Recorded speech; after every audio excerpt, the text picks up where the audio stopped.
Boa noite. Boa noite. Pela primeira vez, a média de mortos por Covid em 24 horas passa de 3 mil. O presidente do Senado critica a falta de articulação nacional no combate à pandemia. Um levantamento mostra que 13 em cada 100 pessoas que trabalham no Palácio do Planalto contraíram o coronavírus. Bolívia e Chile proíbem a entrada de viajantes do Brasil para frear o contágio. O Ministério da Saúde anuncia o envio de mais 9 milhões de doses de vacinas para os estados e o Distrito Federal. Hospitais filantrópicos enfrentam a escassez de medicamentos usados na intubação nas UTIs. E profissionais de saúde exaustos encontram forças para animar os pacientes. Tocando ali do lado dele, e ele olha dentro dos meus olhos, ele agradece. Com o aumento das restrições, a Quinta-feira Santa tem uma celebração reduzida no Vaticano. O Jornal Nacional está começando agora.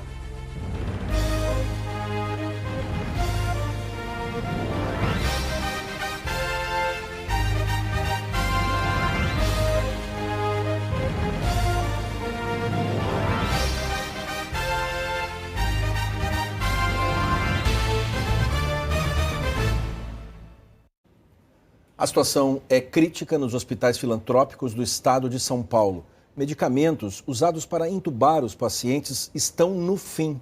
Em alguns, o estoque é suficiente para 4 dias. Onde falta remédio, sobra preocupação. Esse é o nosso armário de sedativos, né? E numa situação normal, ele estaria repleto com caixas de medicação. Na medida que esses remédios acabarem, o suporte de vida para esses pacientes vai se tornar impossível. O que tem só dura até domingo. Para economizar medicamento, o hospital fechou 5 dos 30 leitos de UTI. Nos hospitais filantrópicos de São Paulo, os estoques de remédios fundamentais para controlar a dor, sedar e relaxar a musculatura estão chegando ao fim. Hoje temos um número alto de pacientes entubados nas UTIs com Covid, que necessitam da medicação que está limitada. A ameaça é para todos os pacientes entubados, seja por causa da Covid ou não.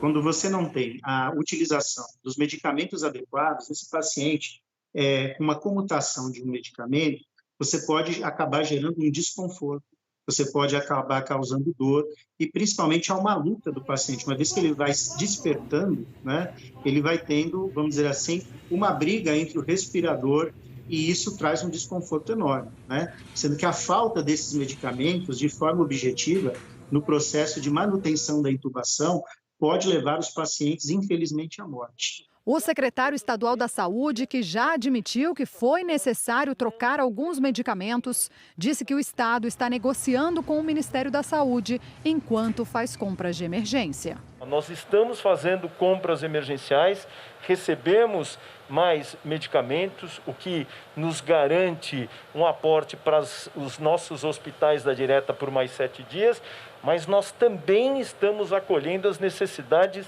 dos municípios. O estado de São Paulo tem 400 hospitais filantrópicos e santas casas, que são as únicas instituições de saúde em cerca de 1/3 dos municípios paulistas. Com os estoques no limite, a dificuldade de reposição passa não só pela falta dos medicamentos no mercado, mas também pelos preços. O presidente da Federação das Santas Casas e Hospitais Beneficentes do Estado cita alguns medicamentos que sofreram reajuste. O Atracur, que pagava R$ 14,30, agora está pagando R$ 69. O Propofol, 20 ml, pagava R$ 13,10, está pagando R$ 33,40.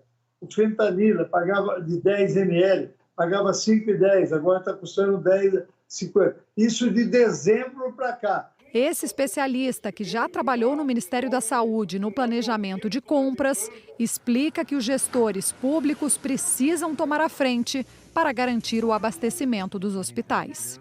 Os hospitais eles são contratados para uma determinada produção, eles se planejam de acordo com essa produção.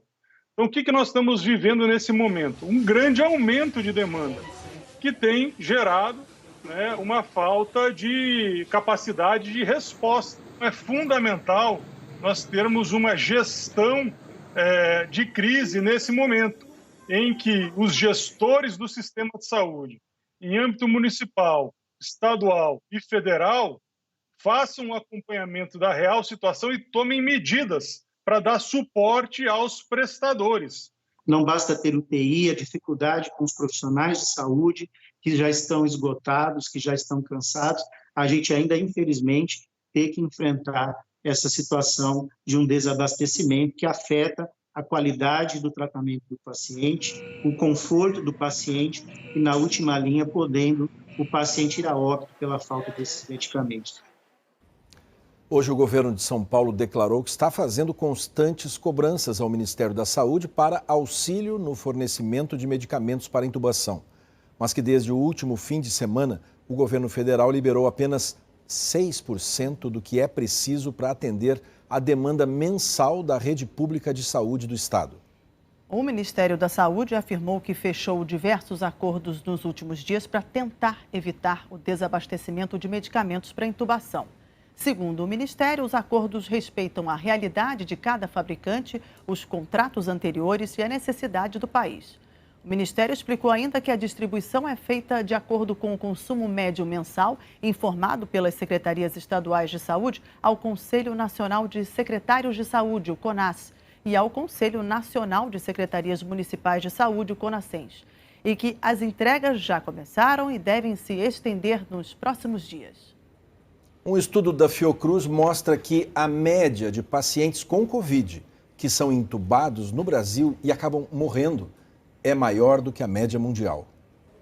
A pandemia levou ao limite as UTIs. Os leitos hoje são quase todos ocupados por pacientes em estado grave que dependem de ventilação mecânica. Uma complexidade muito maior dos quadros e necessidade de acompanhamento muito mais crítico, muito mais demandante. E isso, obviamente, mudou a característica das UTIs e transformou num ambiente próximo ao ambiente de guerra. O estudo da Fiocruz mostra que em todo o Brasil, 8 em 10 pacientes com Covid que dependeram de intubação morreram no ano passado, mais que a média mundial, em torno de 60%. A região norte teve o pior cenário, 9 em 10 intubados não sobreviveram. A taxa de mortalidade das UTIs varia de acordo com a região do país, de um hospital para outro.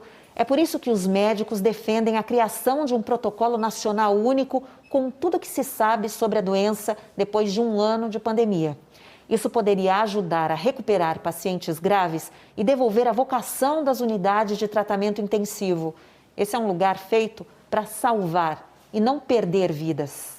Saber posicionar o paciente, avaliar o momento certo de intubar e extubar e até a vazão de oxigênio no respirador podem fazer a diferença. Acho que esse é um ponto central, que o país vem perdendo uma oportunidade de implementar o que tem sido descoberto e o que tem sido mostrado que funciona, e, em vez disso, fica discutindo terapias que não funcionam, que nenhum outro país adota.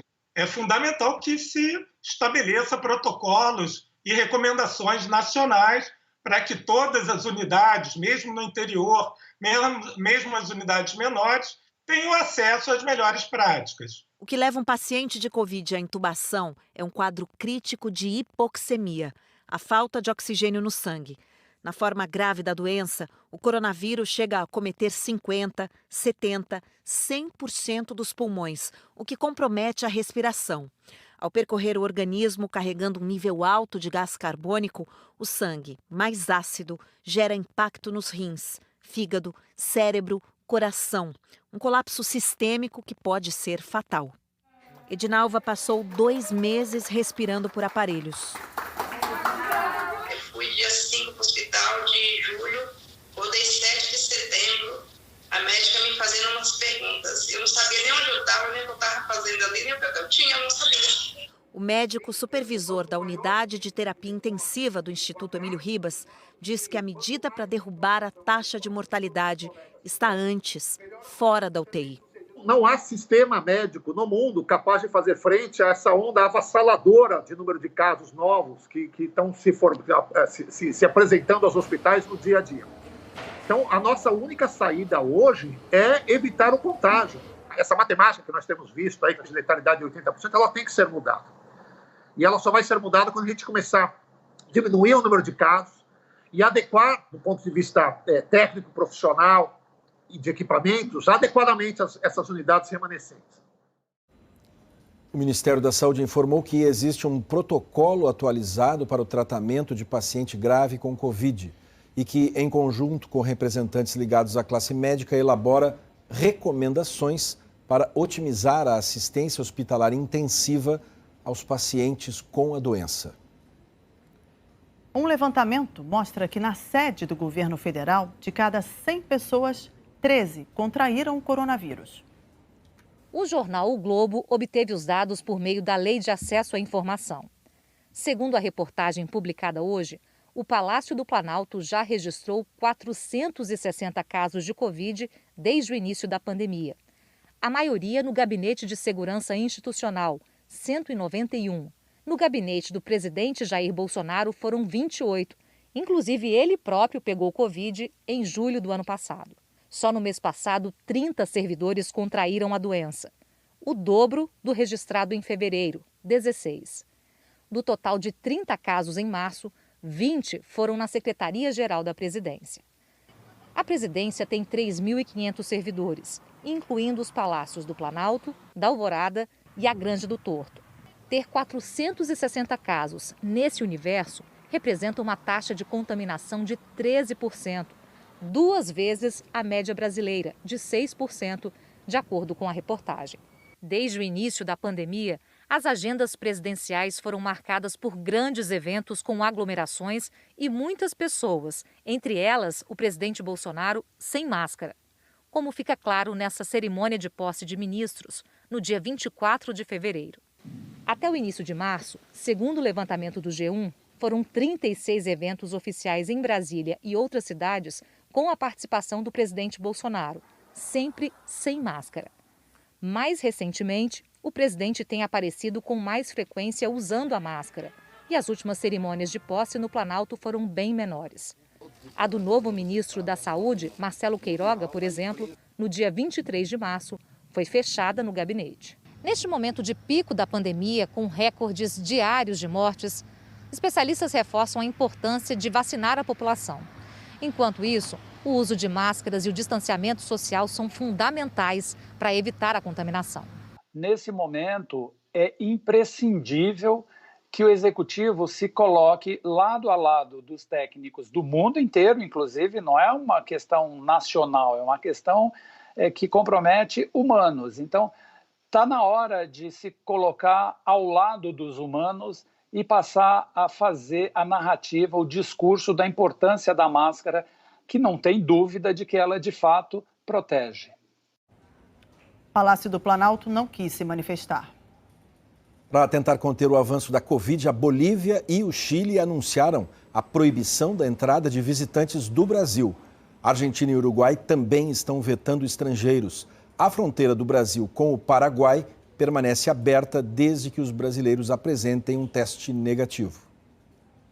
Morreu de Covid em São Paulo o ator João Acaiabe, de 76 anos. O ator ficou conhecido como tio Barnabé, do Sítio do Pica-Pau Amarelo. Ele também participou das novelas Eterna Magia e Segundo Sol, na TV Globo, e Chiquititas, no SBT. João Acaiabe foi diagnosticado com Covid em 15 de março. 6 dias depois, foi internado. Ele morreu no fim da noite de ontem, depois de ter uma parada cardíaca.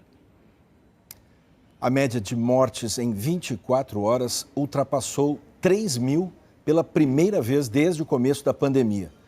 O Alan Severiano tem os dados sobre a pandemia e a vacinação atualizados pelo consórcio de veículos de imprensa. Boa noite, Alan. Boa noite, Fachel, Mariana, boa noite a todos. É o 7º dia seguido em que a média de mortes bate recorde. Um ano depois do início da pandemia, o Brasil tem pela primeira vez média de mais de 3.000 óbitos por dia. São, em média, 3.119 mortes por Covid por dia, crescimento de 43% em 2 semanas. O país ficou com essa média depois de registrar 3.673 mortes de ontem para hoje. Já são 325.559 vítimas da doença. Nas últimas 24 horas, 89.459 novos casos foram confirmados. Desde o início da pandemia, são 12.842.717. A média de casos está em 73.993 novos casos por dia, 2% a mais do que a de 14 dias atrás, patamar ainda muito alto. No mapa a gente vê agora o panorama pelo país. 16 estados e o Distrito Federal aparecem em vermelho com alta na média de mortes. Maiores aumentos no Rio de Janeiro e no Distrito Federal. É o segundo dia seguido em que o Rio de Janeiro tem alta de mais de 100% na média móvel de mortes. Em amarelo, temos 7 estados com estabilidade. E em azul, com queda na média de mortes, 3 estados. Amazonas e Roraima tiveram as maiores reduções. Agora nós vamos mostrar um mapa sobre o que aconteceu em março. Segundo o levantamento do G1, com informações do consórcio de veículos de imprensa, em 18 das 27 unidades da federação, morreram mais pessoas em março do que em qualquer outro mês da pandemia. Os estados onde março foi o mês mais mortal aparecem aqui em vermelho. Diante de tantos números ruins, pelo menos tem um dado muito positivo na vacinação. Ainda bem, né? O Brasil bateu hoje o recorde de pessoas vacinadas em 24 horas com a primeira dose. Foram 963.429. Juntando com a segunda dose, passamos pela primeira vez do marco de 1 milhão de doses aplicadas num único dia. Um marco muito importante. O total de vacinados com a primeira dose chegou a 18.584.301, o que corresponde a 8,78% da população. Até agora, 5.223.544 pessoas receberam a segunda dose, ou 2,47% da população. Hoje, 23 estados e o Distrito Federal atualizaram dados da vacinação. Em azul escuro, os estados com o maior percentual da população vacinada com a primeira dose. Até agora, os 5 que mais aplicaram a primeira dose em relação à população foram a Bahia, que assumiu a primeira posição com 11% da população vacinada. Mato Grosso do Sul, que também atingiu essa marca. Na sequência, Rio Grande do Sul, Amazonas e empatados em 5º lugar, Paraíba e São Paulo, todos com mais de 10% da população vacinada.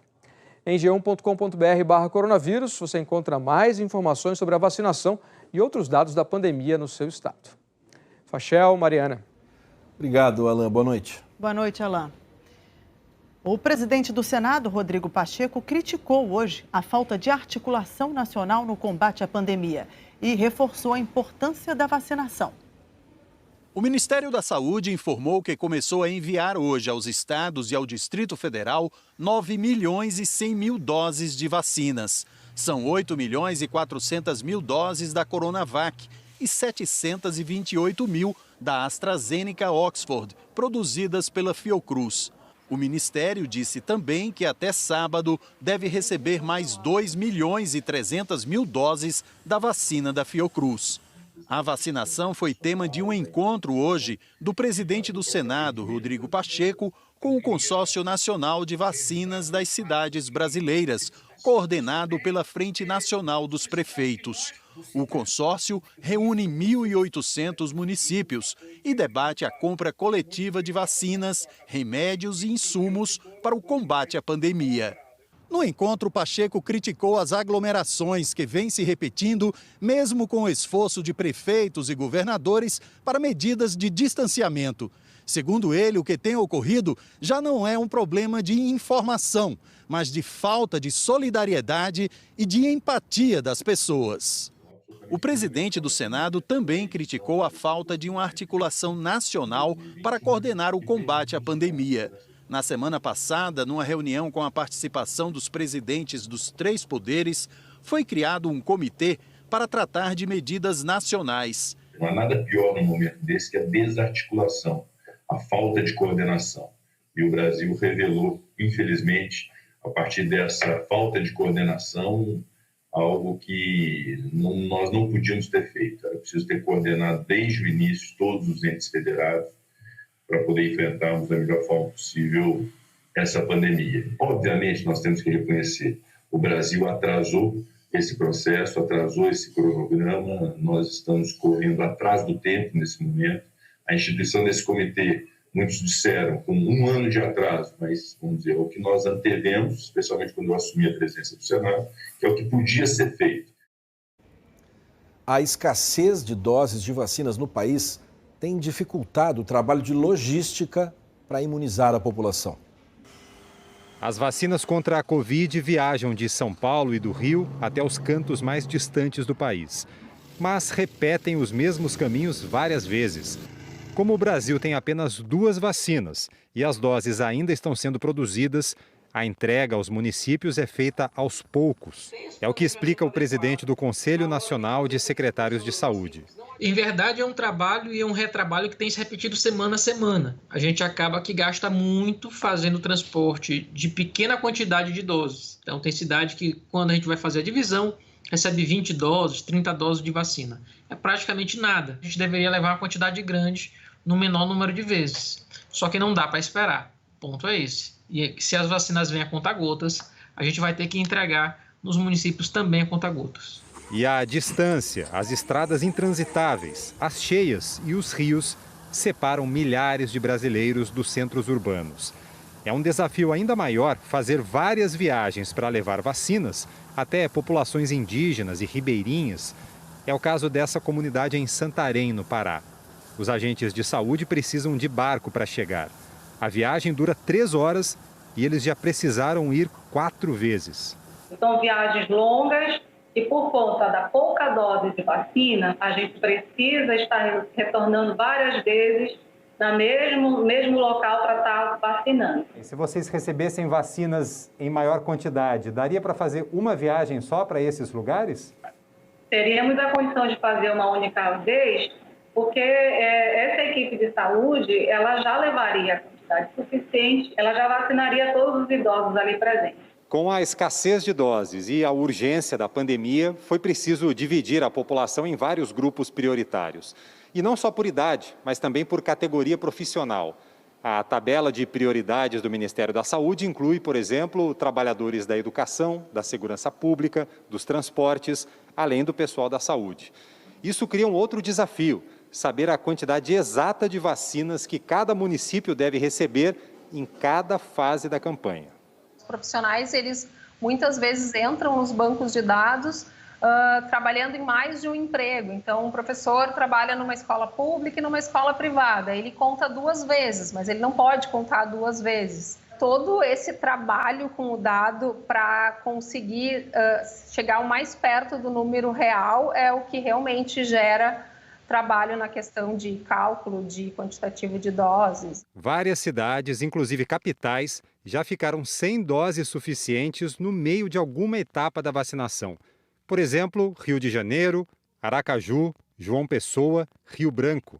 João trabalha numa ONG que ajuda estados e municípios nos cálculos sobre as vacinas. Então, agora os erros podem custar muito caro, né? Se você enviar doses a menos, esse é o cenário mais grave, para alguma localidade, você pode gerar filas, pode gerar aglomeração e, mais importante, pode atrasar o cronograma e a imunização da população como um todo. A gente precisa redobrar a atenção, redobrar os cálculos e ser infalível na logística, porque a gente não pode perder dias. Cada dia conta muito nesse momento. Em Mato Grosso do Sul, uma força-tarefa está imunizando a população. A estrutura de drive-thru foi montada no estacionamento de uma empresa de plano de saúde. A dona Áurea não escondeu a felicidade ao ser vacinada.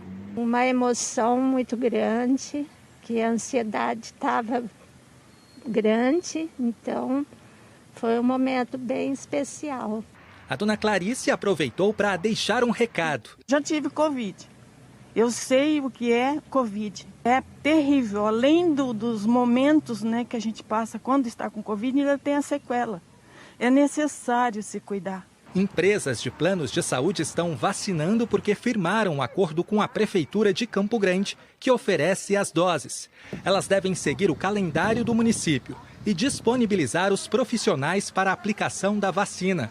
A imunização também está sendo feita em um drive-thru montado num parque, num ginásio de esportes e em mais 55 unidades de saúde espalhadas pela cidade. Mais pontos de vacinação, a gente tem maior acesso da população, isso facilita, então elas acabam buscando em vários locais e isso torna o processo mais célere, o que melhora o nosso índice também de imunização. Planejamentos como esses também estão sendo feitos em cidades do interior. Para que a vacinação ocorra de forma mais ágil, um outro processo importante é a distribuição das doses.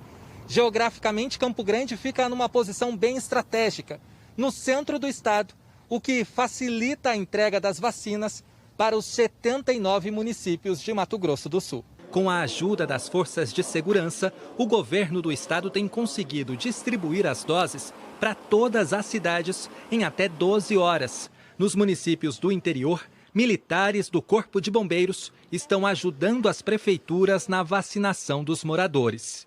Desta forma, nós conseguimos abranger o maior quantitativo de pessoas num curto espaço de tempo para avançarmos na campanha de vacinação aqui no território do estado de Mato Grosso do Sul.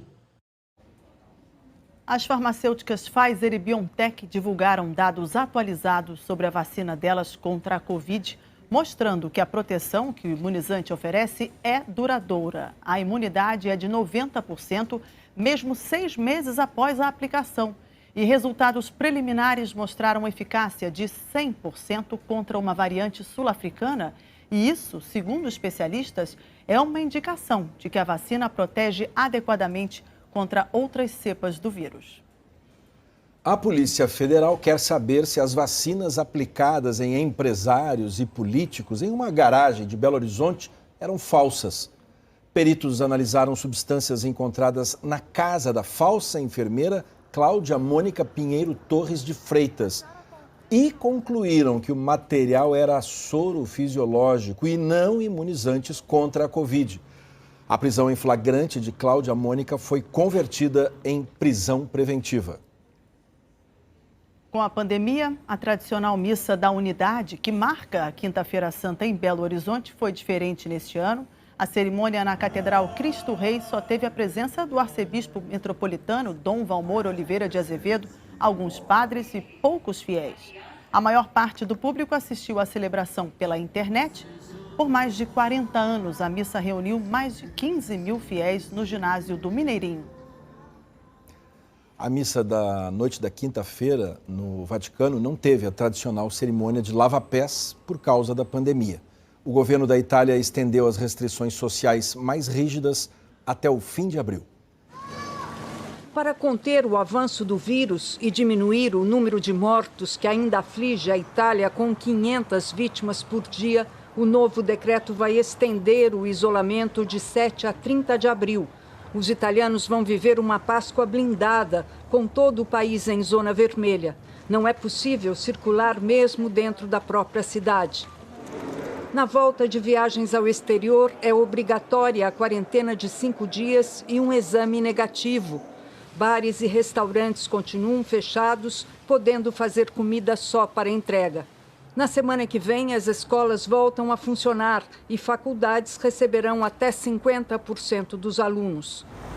No meio de abril, é prevista uma verificação. Se a situação de contágio permitir, algumas atividades poderão ser reabertas. Fica mantido o toque de recolher das 10 da noite às 5 da manhã.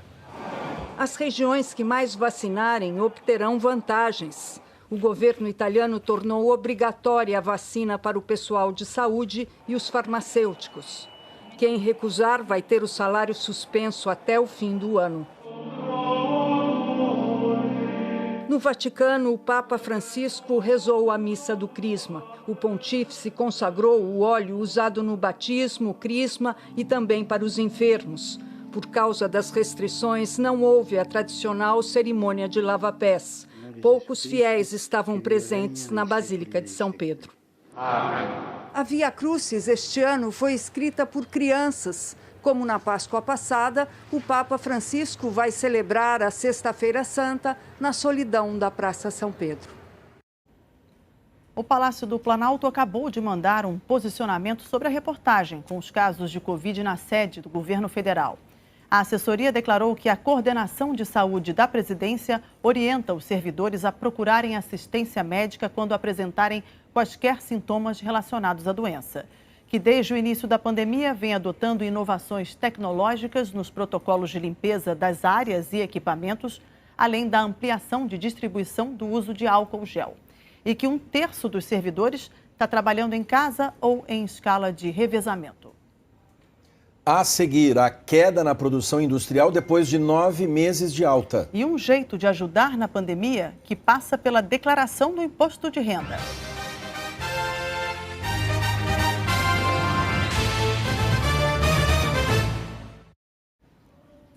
O presidente Jair Bolsonaro negou há pouco, numa transmissão ao vivo em rede social, que tenha politizado o Ministério da Defesa com a escolha do general Braga Neto. afirmou que quem politizou a pasta no passado foi o PT. Bolsonaro elogiou Braga Neto, ressaltando que o general tem 45 anos de exército. O presidente não explicou as razões da escolha. Ele disse, abre aspas, só nós basicamente sabemos o motivo disso tudo e morreu aqui. Não tenho que discutir nada. Fecha aspas. Bolsonaro também agradeceu aos comandantes do Exército, Marinha e Aeronáutica que estão deixando os cargos e disse que Braga Neto escolheu os novos comandantes de acordo com a tradição militar de antiguidade, de modo que nenhum dos três tivesse entrado nas Forças Armadas antes do ministro. Por fim, Bolsonaro afirmou que age sempre dentro das 4 linhas da Constituição. O Partido dos Trabalhadores disse que os governos do partido sempre trataram as Forças Armadas como instituições de Estado, criando as melhores condições para que cumprissem o papel constitucional. Um grupo de deputados está tentando ressuscitar um projeto que, segundo cientistas políticos, enfraquece a representatividade dos partidos, o chamado Distritão. A proposta é do deputado Giovanni Cherini, do PL, e muda a forma de eleger deputados e vereadores. Hoje, o sistema eleitoral para esses cargos é o proporcional. As vagas são distribuídas proporcionalmente ao número de votos que candidatos e partidos recebem. Pela proposta que Cherini tenta colocar em discussão, cada estado ou município viraria um distrito eleitoral, em que seriam eleitos os candidatos mais votados. Não seriam considerados os votos para o partido e os votos nos candidatos perdedores seriam ignorados. Ou seja, a eleição legislativa se transformaria numa eleição majoritária, como é hoje nas eleições de presidente da República, governadores, prefeitos e senadores. Esse mesmo distritão já foi votado e rejeitado 2 vezes pelo plenário da Câmara dos Deputados, em 2015 e em 2017. Cientistas políticos consideram que ele valoriza mais o voto em celebridades e menos em ideias e programas. Dizem também que a consistência partidária fica em segundo plano, a qualidade da nossa democracia piora e a representatividade fica degradada. O Distritão é um grande desserviço à democracia brasileira, porque ele primeiro favorece aqueles que são ou muito famosos ou que têm muito dinheiro para fazer campanha, porque é um voto super personalizado, ele é um voto dado a um indivíduo, se ele é muito conhecido, e aí, consequentemente, acabam prejudicando tanto os partidos que se enfraquecem, como aquelas representações de grupos minoritários, de setores da sociedade. É muito menos uma discussão de ideias e mais uma discussão de pessoas que vai pautar a eleição. Então é uma eleição mais cara e menos representativa. Ainda segundo o professor, além do enfraquecimento dos partidos, a democracia sai perdendo com a criação do Distritão. É um enfraquecimento da democracia, porque a democracia, em qualquer lugar do mundo, ela se baseia em partidos. Os partidos, as pessoas podem até não gostar deles, mas eles são necessários para a democracia. E aí, quando os partidos são enfraquecidos em nome dos personalismos, em nome dos endinheirados, das celebridades, quem acaba saindo mais frágil é a própria democracia e, consequentemente, as pessoas, que vão ter uma representação de pior qualidade. A proposta do deputado Cherini ainda não começou a ser discutida na Câmara. A primeira etapa é a aprovação na Comissão de Constituição e Justiça. Para isso, ele precisa do apoio de pelo menos 171 deputados. Por enquanto, tem 100 assinaturas.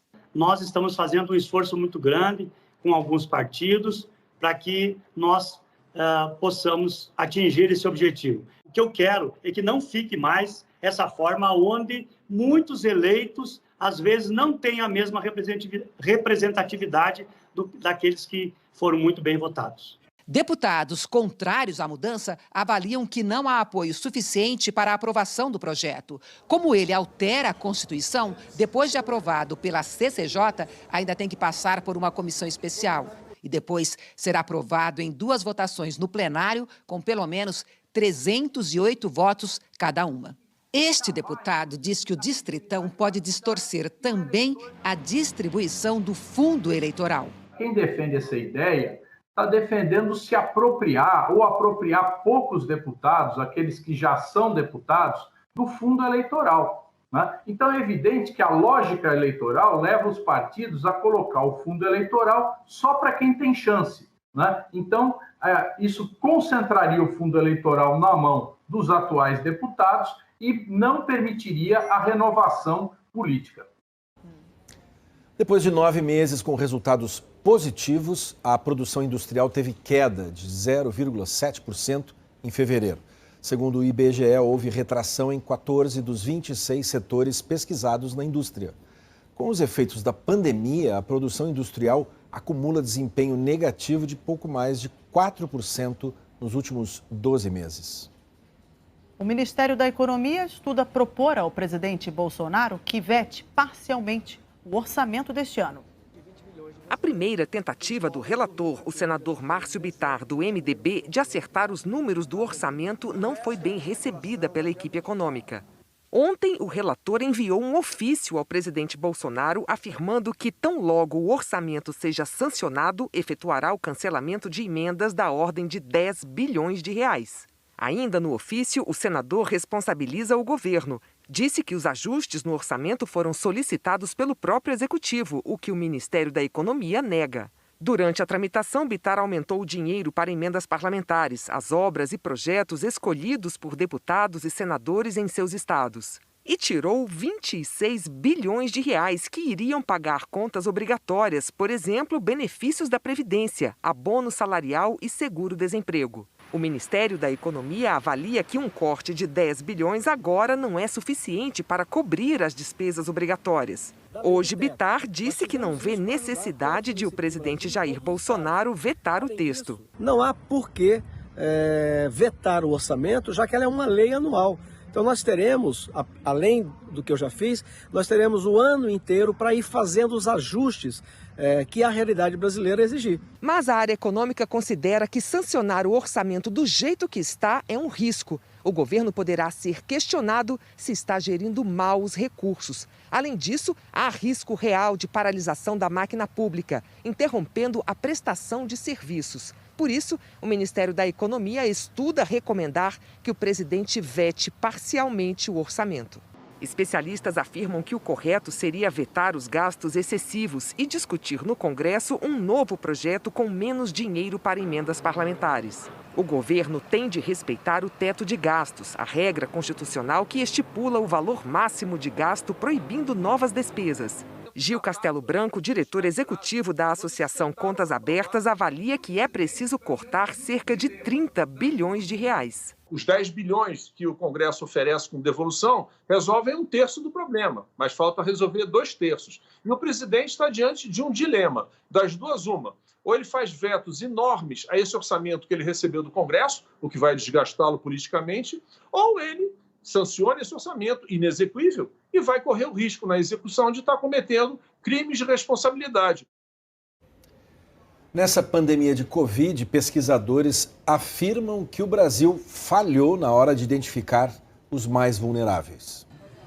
Um canto escuro e vazio. Um pedaço do armário que luta para manter o nome de despensa. Até para a cesta básica, Dona Laudiceia depende da ajuda dos vizinhos. Foram quase 20 anos trabalhando com reciclagem, mas durante a pandemia o material escasseou. Eu vendo umas latinhas, umas garrafas que os pessoal me dá, que eu passo a pegar lá na rua. Mas com essa pandemia, que eu fiquei doente, não posso sair mais na rua para catar. Os meses de auxílio emergencial fizeram muita diferença. Mas, de repente, no fim do ano passado, o sustento sumiu. O objetivo principal de todo o programa social é fazer mais dinheiro chegar até quem mais precisa. Assim, o socorro pode se prolongar sem interrupções e sem pesar tanto nos cofres públicos. Para isso, é preciso conhecer muito bem os caminhos que levam até os extremamente vulneráveis. Um estudo de economistas e professores do INSPER mostra que o impacto da interrupção do auxílio poderia ter sido evitado, pelo menos para os extremamente vulneráveis. A economista Laura Miller diz que não faltaria dinheiro se o auxílio tivesse mais foco. Eu acho que o problema é de diagnóstico. Alocar esse recurso para um montante de pessoas muito maior e que poderiam exercer a sua autonomia sem esse auxílio, eu acho um desperdício. O estudo mostra que o auxílio emergencial deveria ser focado em 25 milhões de pessoas, os 14 milhões de desempregados e os quase 11 milhões que perderam até a condição de buscar um emprego na pandemia. Segundo o estudo, o auxílio emergencial perdeu a oportunidade de traçar um mapa dos que mais precisam de ajuda, como explica o economista Ricardo Paes de Barros. O mais importante dessa história é a gente não estar aprendendo com isso. Ou seja, num primeiro momento, é claro, você não sabe quem precisa ou quem irá precisar, mas na medida em que você vai fazendo essa transferência, você vai interagindo com essas famílias e aí você vai descobrindo quais são as famílias que precisam de mais e quais são as famílias que precisam de menos. O estudo mostra que a interação entre o programa e os beneficiados deveria ser feita pelos Centros de Referência de Assistência Social, que sabem quem são os mais necessitados. Segundo os professores, essa estrutura que está espalhada pelo Brasil foi mal utilizada na concessão do auxílio. A recomendação é descentralizar o benefício, ver o rosto de quem está recebendo, como acontece com a vacina. O que a gente faz com a vacina? Quem, na verdade, vacina as pessoas, organiza a fila, sabe quem tem que ser vacinado ou não, é o município. A mesma coisa a gente deveria ter com o auxílio emergencial. Aos 61 anos, com o bisneto no colo, Dona Laudiceia segue à espera das 2 vacinas de que tanto precisa, contra a Covid e contra a pobreza que o vírus provoca. A Câmara dos Deputados aprovou um projeto que prorroga até 31 de julho o prazo para a entrega da declaração do imposto de renda. E essa obrigação pode ser usada para ajudar o próximo. A lei permite que quem tem imposto a pagar transforme parte do valor em doação a instituições sociais. A Amanda tem 3 filhos. O Emanuel e a Nathalie passam a tarde nessa instituição em BH. Eles ganham almoço, lanche, recreação e ainda têm aulas de informática. O centro de acolhida, ele tira, meu filho da rua através das oficinas, e estão dando uma oportunidade de eles terem uma vida melhor. 200 jovens e 60 idosos são acolhidos aqui. E com a pandemia, as famílias vêm em busca de kits de higiene e cestas básicas. O atendimento só continua porque a instituição recebeu, no ano passado, R$ 439 mil de deduções do imposto de renda. O recurso advindo do imposto de renda, ele é extremamente fundamental para que a nossa obra social continue, ajudando as famílias, apoiando as famílias e dando sentido à vida delas, transformando a vida delas. Enquanto alguns contribuintes correm para receber a restituição da declaração de renda, outros se preocupam com o imposto devido. E é na hora de pagar a dívida que a doação pode ser feita. Em vez do dinheiro ir para o fisco, uma parte vai para fundos de direitos de crianças, adolescentes e de idosos. E o contribuinte ainda pode escolher para qual cidade quer doar, em qualquer estado. As doações podem ser feitas no momento da entrega da declaração. O sistema vai calcular qual é o percentual que a pessoa pode doar. Basta preencher a ficha e indicar o valor, até 6% do imposto a pagar. É que a pessoa não vai pagar mais imposto para isso. Ela vai deixar de pagar para o governo uma parte e vai destinar essa diferença para onde ela quiser. Ou seja, ela está exercendo a possibilidade dela de escolher para onde vai parte do imposto dela. No ano passado, mais de 2.300 instituições que acolhem crianças foram beneficiadas no Brasil pelas deduções. O valor arrecadado ultrapassou 80 milhões de reais. O Ronaldo é engenheiro em Belo Horizonte e sempre doou parte do imposto devido para instituições do Vale do Jequitinhonha, como creches e hospitais. E ele já ajudou muito. Não dói nada no meu bolso. E faz um trabalho da maior importância para muita gente que precisa. No ano passado eles me chamaram para ir lá conhecer a creche e tinha uma homenagem para mim. Eu fiquei muito emocionado, chorei bastante. Na página do Jornal Nacional você encontra informações sobre outras formas de ajudar no seu estado. A seguir, em decisão inédita, a Assembleia Legislativa de São Paulo afasta deputado por importunação sexual. Novas imagens mostram a ação de policiais na morte do americano George Floyd. Novas imagens mostram a ação de policiais americanos que resultaram na morte de George Floyd ano passado em Minneapolis. O caso gerou uma onda de protestos no mundo inteiro. As imagens foram gravadas pelas câmeras que ficam no uniforme dos policiais. Os policiais foram chamados pelo balconista de uma loja porque George Floyd teria usado uma nota falsificada para pagar uma compra. Os agentes tentaram colocar Floyd dentro do carro da polícia e ele começa a dizer que não consegue respirar. Floyd repete a frase várias vezes. E manda uma mensagem. Ele diz: "Mãe, eu te amo. Diga aos meus filhos que amo eles." Mama, I love you. I love you. My kids, I love you. Testemunhas pedem que os policiais parem e dizem que Floyd está desacordado. O policial Derek Chauvin, que ajoelhou no pescoço de Floyd, está sendo julgado por 3 acusações de homicídio. O homem que incendiou o prédio de um jornal em Olímpia, no interior de São Paulo, há 2 semanas, se apresentou à polícia. O bombeiro municipal Cláudio José de Azevedo disse que não concordava com a linha editorial da Folha da Região, que criticava negacionistas e defendia o isolamento social para combater a pandemia. O dono do jornal mora com a família no prédio, onde também funciona uma rádio. O bombeiro foi indiciado pelo crime de incêndio, pode pegar de 3 a 6 anos de prisão e foi liberado. O delegado afirma que as investigações não estão concluídas e, por isso, não pediu a prisão dele. A Prefeitura de Olímpia manifestou repúdio à conduta do servidor, disse que vai afastá-lo das funções e instaurar um processo administrativo. O presidente Jair Bolsonaro sancionou sem vetos a lei que inclui o crime de perseguição no Código Penal. A prática é também conhecida como stalking e consiste em perseguir reiteradamente uma pessoa por qualquer meio. Quem for condenado pelo crime pode pegar de 6 meses a 2 anos de prisão e pagar multa. Pela primeira vez, a Assembleia Legislativa de São Paulo aprovou a suspensão de mandato de um deputado estadual. Em sessão virtual, por unanimidade, os parlamentares decidiram afastar por 6 meses o deputado estadual Fernando Cury, do Cidadania, por importunação sexual. Ele foi flagrado nas imagens do plenário tocando o seio da deputada Isa Pena, do PSOL. Fernando Cury não participou da sessão e, por nota, disse que recebe a decisão com serenidade e de forma respeitosa. Nas redes sociais, Isa Pena comemorou e disse que o dia de hoje ficará marcado na história da luta feminista. A Polícia Rodoviária Federal detectou um aumento do número de pontos onde há risco de exploração sexual infantil nas rodovias.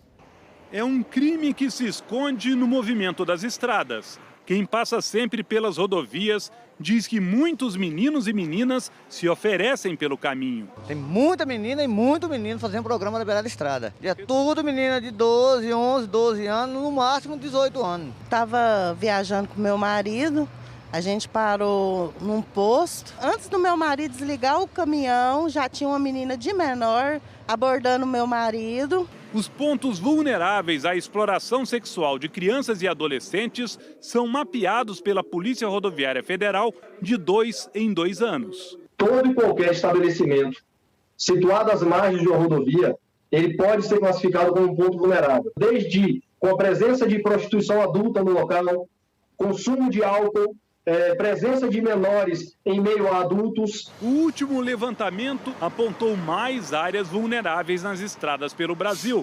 No atual mapa da PRF, existem 3.651 pontos que podem ser perigosos para meninos e meninas. Eram 2.487 nos anos de 2017 e 2018, aumento de quase 50%. Os estados do Paraná, Minas Gerais e Bahia concentram mais locais suscetíveis ao crime de exploração sexual de crianças e adolescentes.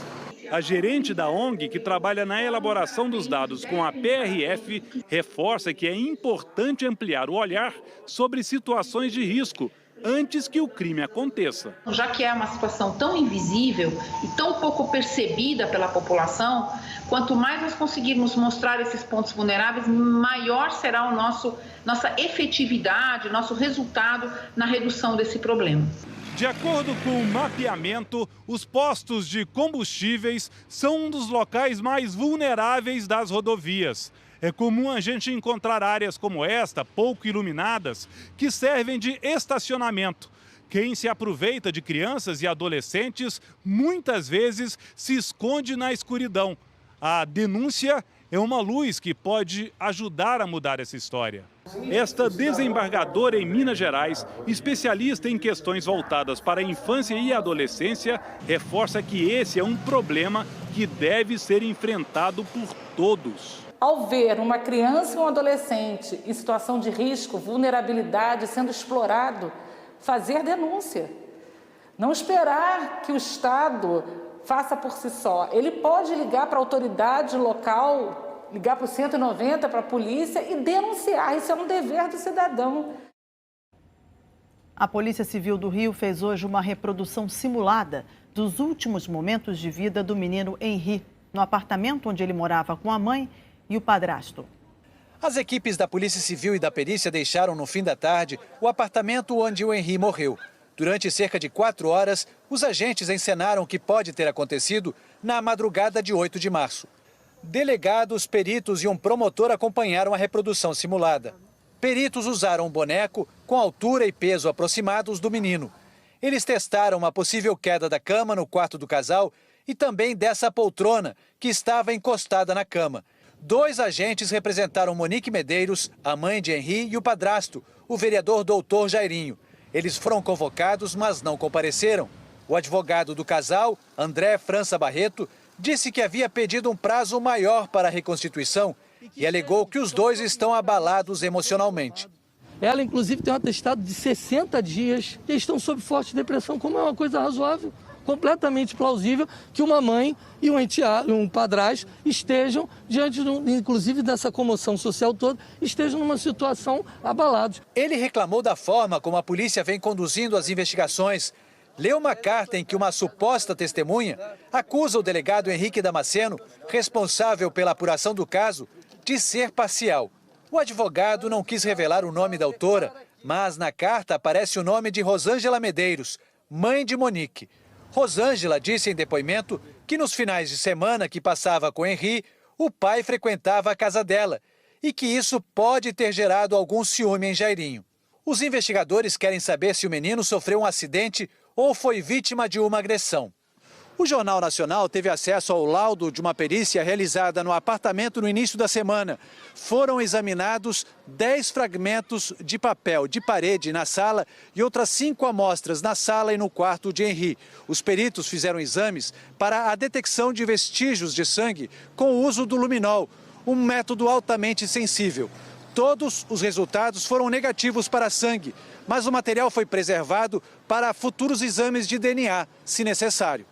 Hoje, o colunista Lauro Jardim, do jornal O Globo, informou que Doutor Jairinho ligou para o governador em exercício do Rio, Cláudio Castro, na madrugada da morte do menino. Depois da divulgação da notícia, o governador divulgou uma nota. Cláudio Castro confirmou que recebeu a ligação do vereador horas antes de o caso ganhar repercussão na imprensa. Disse que no telefonema, ao saber do fato, limitou-se a explicar ao vereador que o assunto seria tratado pela delegacia responsável pelo inquérito e que encerrou a ligação. O governador em exercício afirma que sempre garantiu total autonomia à Polícia Civil e que não interfere em investigações. A polícia está periciando os telefones dos pais e do padrasto de Henri, apreendidos na semana passada. Investigadores descobriram que mensagens foram apagadas nos telefones de Doutor Jairinho e Monique. O advogado do casal disse que é normal apagar mensagens, que não houve pedido de interferência na ligação para o governador e que Jairinho e Monique estão colaborando com as investigações. Sobre as alegações feitas pelo advogado de Jairinho e Monique, a Polícia Civil informou que a Justiça indeferiu os pedidos da defesa do casal, mantendo a investigação na delegacia atual e a reconstituição feita hoje.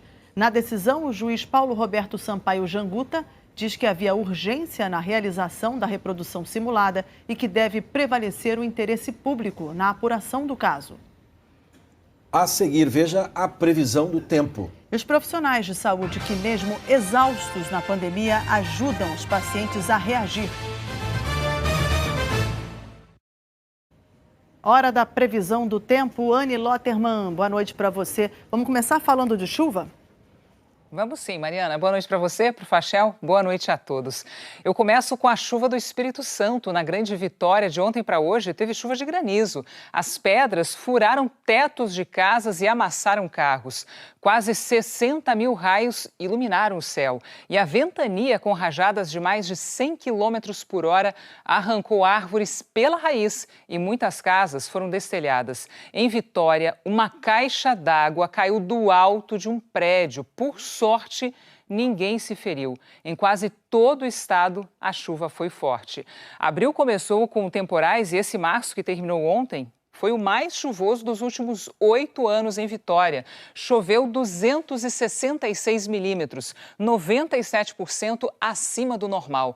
Amanhã podem ocorrer pancadas no período da tarde. Amanhã, a frente fria, que provocou todo esse estrago no Espírito Santo, vai subir até o sul da Bahia e vai intensificar as nuvens de chuva em toda essa área até o leste do Tocantins. É onde devem acontecer fortes temporais. Estão nessa área também o Acre, parte do Amazonas, do Pará e também o Amapá. Na área amarela, as pancadas também podem apertar. Destaco aqui a sexta chuvosa em Ilhéus e Vitória da Conquista, na Bahia. Belém, máxima de 29 graus, Rio Branco 30 e Macapá 29. E depois de quase 10 dias sem chuva, ela chegou na madrugada em Brasília e pode chover novamente amanhã. Estou destacando a capital federal porque ela teve o março mais seco em 5 anos. Choveu 70% do normal. E nesse mês de abril, ainda tem um pouco de chuva em Brasília, 133 milímetros. E depois de 5 meses muito secos pela frente, em junho, o volume do mês inteiro não deve chegar aos 5 milímetros. Anny, e onde o tempo fica firme nessa sexta-feira? No interior do Nordeste, Mariana, olha só, onde o mapa está amarelo aqui. E também do sul do Espírito Santo, uma grande área de Mato Grosso do Sul, descendo até quase toda a região sul. Em Porto Alegre e São Paulo, a mínima é de 16 graus e a máxima de 26. Campo Grande, máxima de 33, Curitiba 24, todas com tempo firme. A máxima de Curitiba é a mínima de João Pessoa, que vai ter chuva passageira. No Rio de Janeiro, máxima de 29 graus, em Belo Horizonte, 31, em Salvador, Recife e Palmas, 30 graus, Teresina e Cuiabá, máxima de 34. Uma boa Páscoa para todos. Para você também, Anny. Boa Páscoa, Anny. A organização do Rio Open, o maior torneio de tênis da América do Sul, cancelou a edição de 2021 da competição. O motivo foi a incerteza em relação ao controle da pandemia. A próxima edição do Rio Open deve ocorrer em fevereiro do ano que vem. Mesmo exaustos e no pior momento da pandemia, os profissionais de saúde são capazes de gestos que marcam para sempre a vida de pacientes. Valentina. Quando a bebê ganhou esse nome, ninguém poderia imaginar a força que ele carregava. Era no nome dela, escrito na lousa da UTI de um hospital particular em São Paulo, que a Maria Luísa encontrava ânimo para superar a Covid.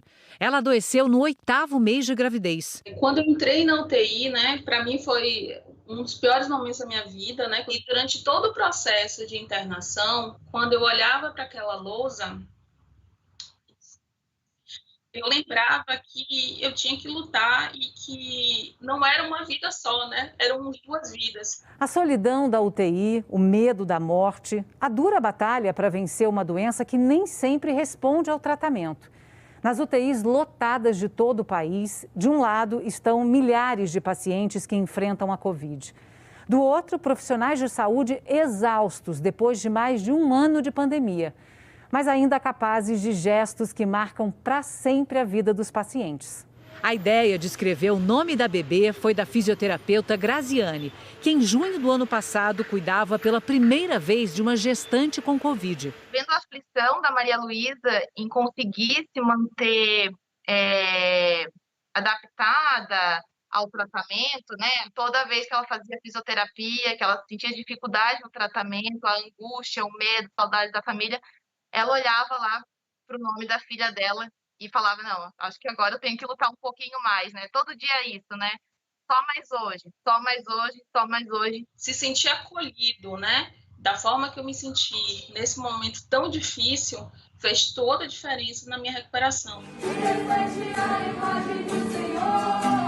Em outra UTI, em um hospital público, o acolhimento vem da música, que silencia o ruído dos equipamentos. Um paciente que estava fazendo uma terapia, eu estou tocando ali do lado dele e ele olha dentro dos meus olhos, ele agradece, ele começa a chorar e começa a cantar junto com a gente. Toda a equipe emocionada, foi muito incrível. Nas UTIs, a retirada do tubo do respirador é o primeiro sinal de recuperação dos pacientes graves. Mas também é um momento delicado. Quando o paciente fica tenso, geralmente ele pode ficar com uma frequência respiratória bastante elevada, pode evoluir para uma taquicardia, e isso sejam indicadores da quebra, ou seja, do cessar da extubação do paciente. Mas no hospital onde o fisioterapeuta Rony trabalha, em Fortaleza, o procedimento tem sido sempre um sucesso. É que tem um ritual antes. Na mensagem para a dona Regina, ele diz: "Você venceu mais uma batalha. Vamos respirar agora fora desse tubo?" Eu não teria vencido se não fosse o amor dessa equipe maravilhosa. E na hora da reabilitação tem até forró. Arrancar o sorriso de um paciente depois disso tudo que a gente está vivendo no mundo, não tem dinheiro que pague. A gente precisa estar do lado desses doentes. Eles só têm a gente. Então a gente precisa ter um pouquinho mais de empatia. Eu acho que a palavra é essa, né?